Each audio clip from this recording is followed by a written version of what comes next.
Foque. A lusofonia em foco. O que eu queria dizer é que ali naquele momento, quando surge a semana e que vão surgir os intelectuais, a ideia é só a modernidade. E depois vai vir à tona as posições políticas.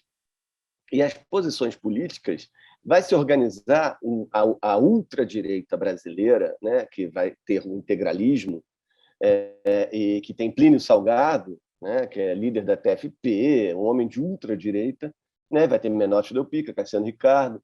Essa gente vai criar o movimento verde-amarelista, o movimento da ANTA, que é um movimento que vai pensar toda a ideia do índio, por exemplo, né? Em negro nem se fala, vai pensar no índio como um índio que vai vir lá, que é importante a gente resgatar essa força primordial, nacional, do índio como esse representante, mas ele tem que ser civilizado. Ele tem que passar por um banho de loja para virar alguém que entre. A gente não pode. Respeitável, né? Alguém que. Exatamente. Então a gente tem que aceitar assim. E não pode aceitar a potência da diferença, e que essa potência da diferença vai estar viva tanto no Manifesto Antropófago de hoje e tanto no Macunaíma, do Mário de Andrade, que eu vou falar depois. Que os antropófagos, né, da revista de antropofagia falavam assim: a gente já devorou Macunaíma. Macunaíma não é do Mário de Andrade, é nossa. Nos apropriamos, não é do Mário. Eles adoravam tanto aquilo, era tão antropófago, aquilo tão antropofágico. Mas o que eu queria dizer é o seguinte: então, essas duas reações são reações ao verde e amarelismo. Só existiu o Manifesto Antropófago e só existiu o Macunaíma porque é reação clara e objetiva ao verde e amarelismo e à direita. É o movimento da ANTA. Mas, desculpe, mas o próprio Villa-Lobos não era um homem de direita? Não, o Villa-Lobos ele tem essa história de ser homem de direita no Brasil não é fácil. Então, assim, o Rui Castro vai lá encontrar que, em 1914, o Oswald de Andrade tem um discurso racista contra um lutador de boxe, mas, em 1937, depois o Wisnik traz que ele vai estar defendendo, junto da Frente Negra, eu não lembro exatamente, Frente Negra organizada em 1937, é chamado para falar sobre Castro Alves e coloca os negros como vanguarda do popular contra a elite burguesa. Então, quer dizer, o Brasil é cheio de contradições. E uma das contradições que nós vamos ter no Villa-Lobos é ele aceitar fazer a música coral para o Getúlio Vargas, né? Fazer o canto orfeônico nas escolas e fazer cantos orfeônicos em estádios de futebol, que tem um cunho nacionalista, mas aí é uma outra coisa, é uma passagem do Villa-Lobos, né? Então, assim, a gente não pode fechar essa coisa de direita. Vinícius começa como um homem de direita, e depois, em 42, ele vira um homem de esquerda. Então, assim, o Brasil é muito complexo para a gente fechar essas trajetórias, né? Essas trajetórias desses nossos grandes intelectuais. Mas essas pessoas que eu estou falando aqui, eles são de direita. Eles não estão passando ali por alguma sedução, por algum momento de grupo, alguma coisa assim. Não, são de direitas e vão ser de direita, né? E vai ter uma reação muito forte a isso. Então, o que acontece no nosso modernismo pensado como vanguarda, que foi criado como marco, né? E a gente está pensando em marcos, que estabelece uma origem, né? E que rompe com o passado, toda essa ideia de pensamento estilístico histórico que rege várias leituras, né? Eu trouxe uma leitura alternativa para vocês aqui, que é da história como constelação, do Walter Benjamin, que não é estilístico histórico, né? Então, assim, mas essa ideia de que existe um marco ali, e esse marco vai trazer a modernidade e o modernismo para o Brasil, né? E que a gente está tentando aqui mostrar que não é exatamente assim. Mas o que é importante da gente não perder de vista aí é que o que eu acho que é importante não perder de vista é uma outra questão que eu posso trazer, que eu não sei se vocês querem fazer outra pergunta antes de eu trazer essa questão, que é de que modo a representatividade negra e ameríndia invade a obra desses autores, porque essa representatividade que foi muito pouco foi muito mediada em toda a nossa história, intelectuais falando por né? Intelectuais falando por, e esse é o problema, é a grande questão que hoje é colocada pelos artistas indígenas contemporâneos, o Denilson Baniwa, ele que fala em reantropofagia, né? O Jaider Isbel fala contemporaneamente em arte indígena contemporânea, não arte contemporânea indígena, né? Então, assim, todas essas questões, elas são questões que a gente tem que pensar muito fortemente quando a gente retroage lá para pensar o passado sob o viés do presente, né? E a questão que mais candente que nós temos hoje é exatamente isso. Quais as vozes não mediadas que estavam ali ao redor?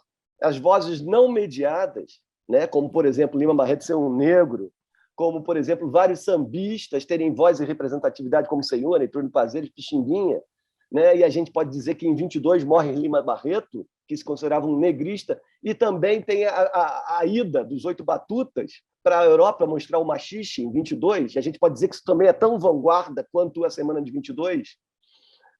Se você organizar, se você pensar a música popular também como possibilidade de literatura, né?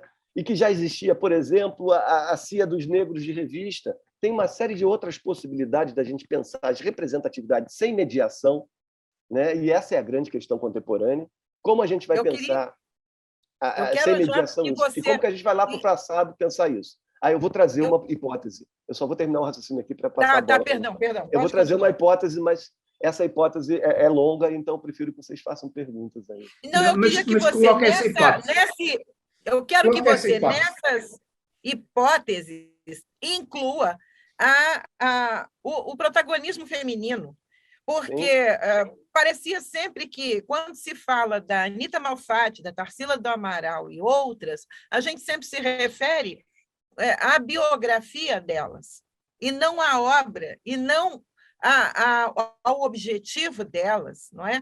E não ao ser artístico, mas a mulher que foi a vítima, ou a mulher que foi a ex do Oswald, não é? Em algum momento, eu queria que isso fosse discutido. Porque a Anita Malfatti, você deve saber até melhor do que eu, ela tem um episódio interessantíssimo do trem, não é? Quando ela se deita no trilho do trem, para o trem passar em cima, e ela vê aquelas cores, aquela explosão toda, não é? E dali ela decide pintar desesperadamente.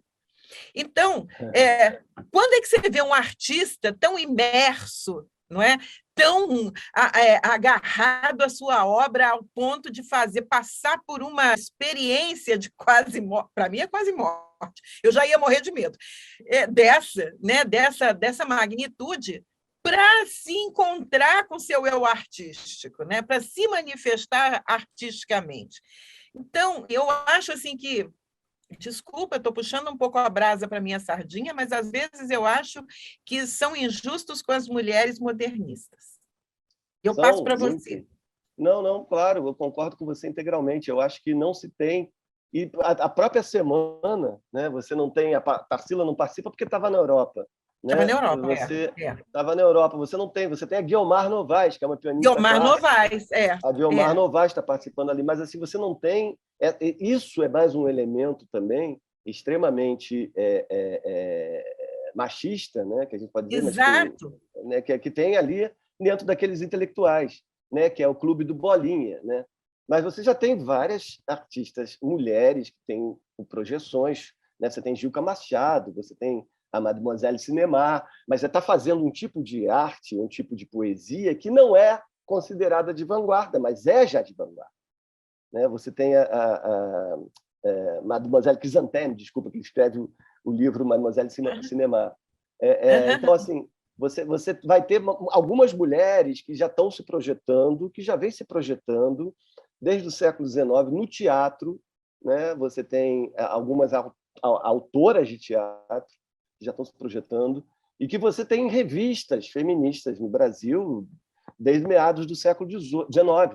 Então, você tem algumas projeções, só que acontece que isso tudo é abafado, da mesma forma que hoje se recupera Luiz Gama, da mesma forma que hoje se recupera negros que foram abafados, né? Então, assim, essa questão, e, por exemplo, Lima Barreto, que não entrou na academia 3 vezes, que também foi abafado, nunca conseguiu ter uma obra reconhecida de verdade, né? Então, você tem E, por exemplo, você tem um poeta simbolista negro que, hoje em dia, não é trabalhado. O Cruz e Souza, se você pegar para ler o emparedado dele, ele está ali colocando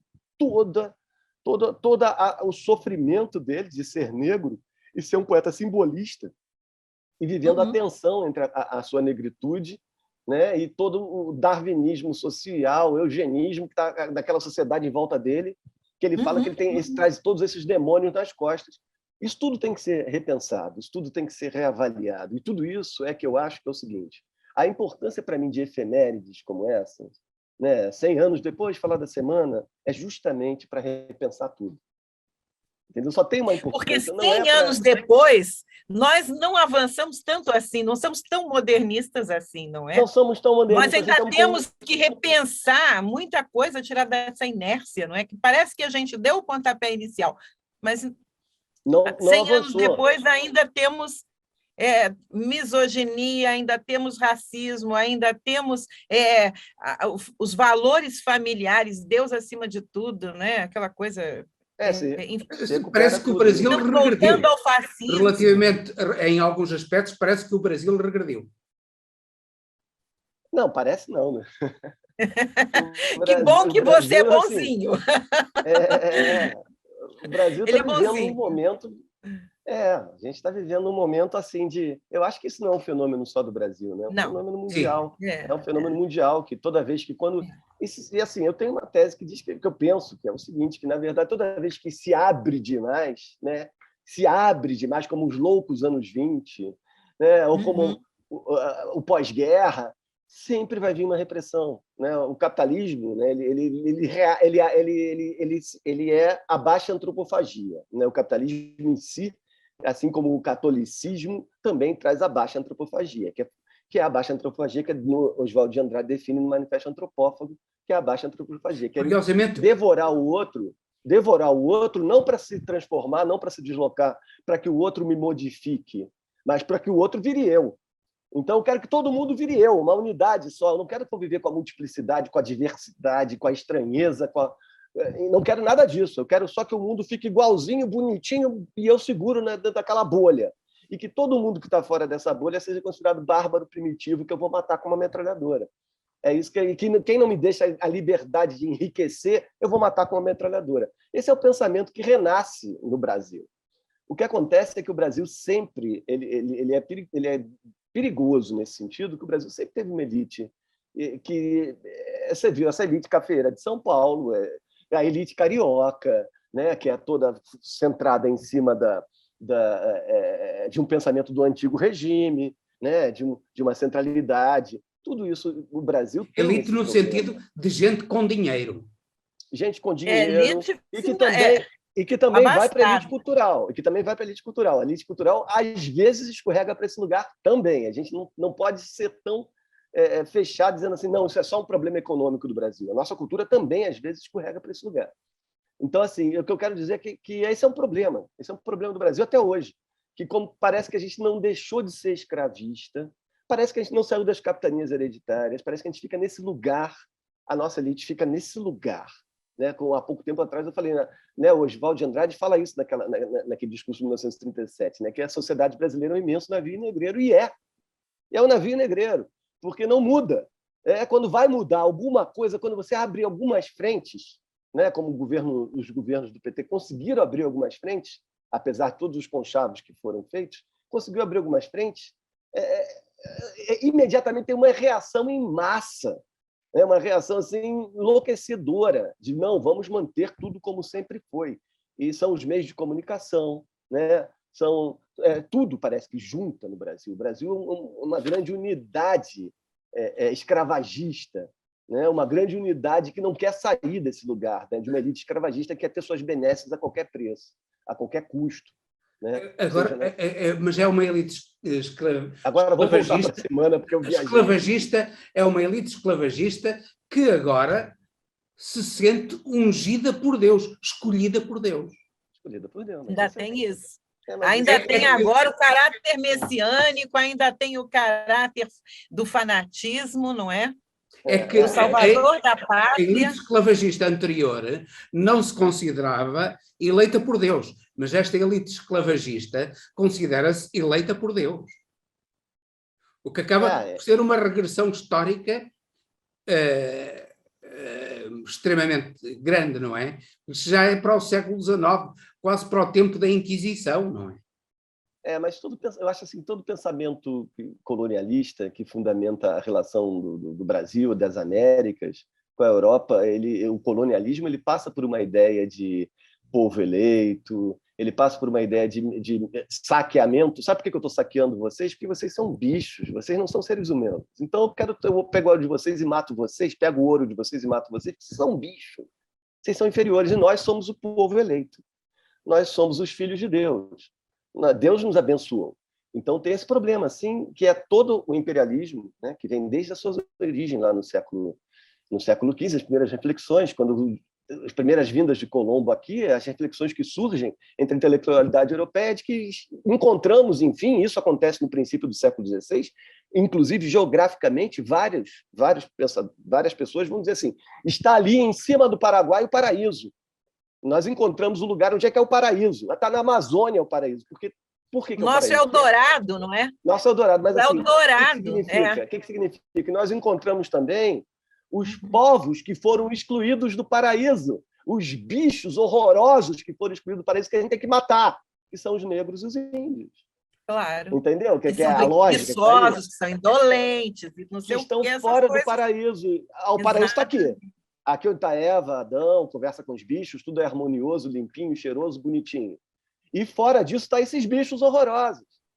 Então, esse princípio rege desde o século XV o pensamento imperialista europeu. É uma verdade, gente. Isso aí esse é o fundamento. Nós estamos a aproximar-nos do fim e eu gostaria de saber se... Diz. Eu queria, inclusive, perguntar, como final da história, da nossa conversa, por que você acha que nós, que fomos também colonizados e que também fomos considerados de segunda categoria, vira-latas e tal, e por que nós fazemos a mesma coisa com os índios e com os povos que a gente considera menores, com os imigrantes que vão para lá, congoleses, haitianos e tudo mais, que agora a gente passou também a considerar menores. Por que a gente não aprende com a história? Qual é a sua visão e a sua perspectiva daqui a 100 anos do legado da própria Semana de Arte de 22? Eu acho assim que essa questão inicial que você colocou aí, do que a gente aprende, eu falei um pouco anteriormente, né? Eu acho que a gente não saiu, a gente se recusa a sair da escravidão, a gente continua tendo... Mas a arte não nos salva, não nos liberta? Isso é uma questão delicada, porque a arte, a gente tem muita...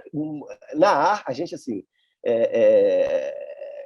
muito do colonialismo houve uma tentativa de libertação colonialista, socioeconômica, e há vários avanços quanto a isso, mas volta e meia, na representatividade artística, não. Né? Ainda tem uma afirmação contundente disso. Tanto que esse é também um fator importantíssimo. Né? Isso é quase como uma anedota, mas que quem fala para o Oswaldo e para o Mário que que a Europa inteira, em 24, está vivendo a negrofilia, né? A Europa inteira está interessada, Josephine Baker, está interessada em tudo que acontece na Ásia e na África, e o Brasil tem tudo aqui no seu dia a dia, dentro de casa, e vocês não abrem os olhos para isso? Quem avisa é o Blaise Sandra, que vem para fazer aquela famosa viagem às cidades mineiras, e isso é super famoso, é quase uma anedota do modernismo. Ele chegou assim, olha só, vocês são malucos, a Europa inteira correndo atrás da África e da Ásia para gerar produção artística, e vocês têm tudo aqui e não vão para isso? Né? Isso é uma das anedotas que nós temos. Né? Mas, assim, o que eu acho de legado dos 100 anos, o que eu acho que a gente não pode fugir desse legado, a primeira coisa, a gente pensar que, se a gente for pensar em vanguarda, uma das possibilidades de modernidade, e se a gente quiser chamar de modernismo, ficar preso aos ismos, a Semana de 22 está presa aos ismos e talvez foi a nossa primeira manifestação sistemática de vanguarda, sim.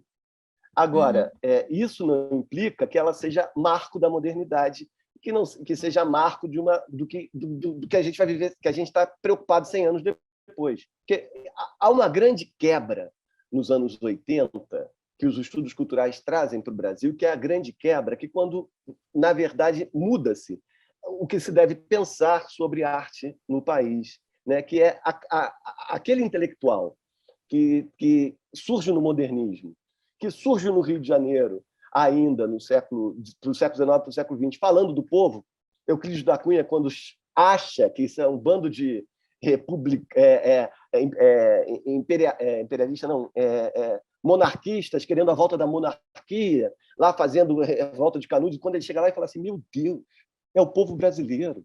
Isso aqui é o povo brasileiro do sertão, um bando de gente que passa fome e que sabe lutar no mato e acaba com o nosso exército, acaba com o Exército Nacional 3 vezes, a 4ª vez só que esse povo magro, sem comida.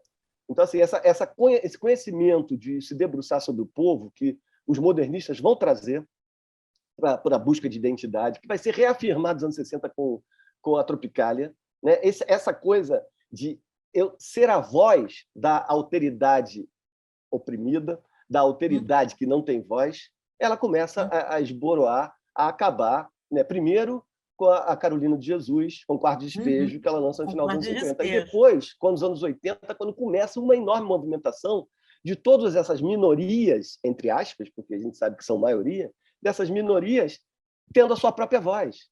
Né? Você vai ter a sua própria voz na literatura, nas artes, na música popular. Né? Você vai ter eles próprios falando de si, sem precisar que o intelectual defenda. Isso vai se abrir para várias frentes. Isso é o que vai trazer a voz da mulher, a voz do negro, a voz do índio. Você vai ter. Você pode incluir nesse contexto a Anísia da Silveira?